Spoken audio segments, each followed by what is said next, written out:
Super Bowl, you will see plenty of shots of people from both teams intently studying their tablets on the sidelines or high above the field. Some of them will be going over data, trying to calculate the odds that a particular play or substitution will increase their team's chance of success. It is the science of analytics. You hear a lot about this, but you may not really understand it. We wanted to know more, so we turned to Peter Zames, a lecturer in the Decision Sciences Department at the University of New Hampshire, and started with a straightforward question. What are analytics?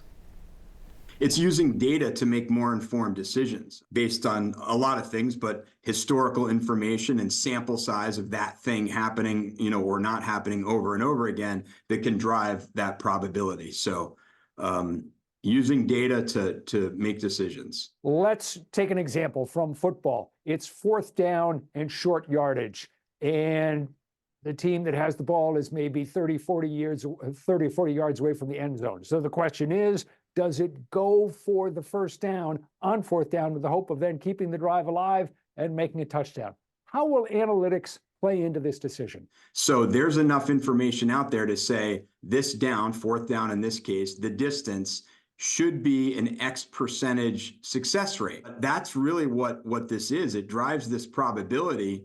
And then the coaches still have to decide what to do. And now we have that information, so coaches can make a more informed decision. Here's an interesting question. If every team is using analytics and using them well and using basically the same data, then does it get canceled out, leaving neither team with a real advantage? Well, it could, but the reality of it is we're still fairly new, even though we've been talking about analytics in sports for a while in this. And it's true across all sports that analytics departments and the quality of data and really how much they embrace and want to use data differs really widely. It's how are their data scientists using it, and are they using it the right way, call it, to make decisions. Where in a football game, in the Super Bowl in particular, will the analytics really come into play? Will it be all the decisions that have been made based on the numbers that have been crunched before the game begins?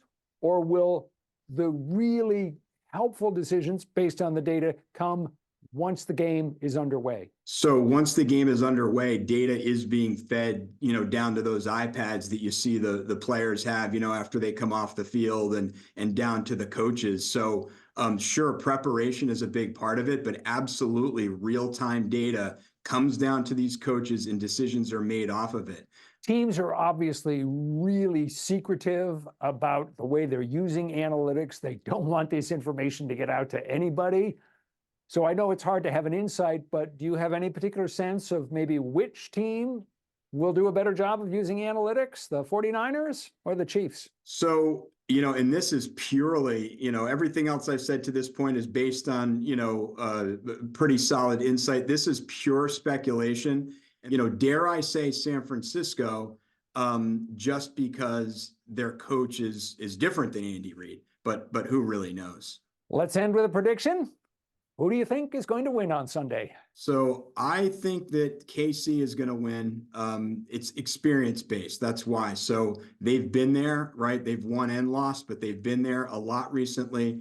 And you can see in a lot of the beginnings of the games, there's nervousness, there's overthrows, there's, getting the yips out, if you will, before the game, really gets into a flow. And I think KC's been there and done that. It's a small point spread and so on. So that's where I'm going to go.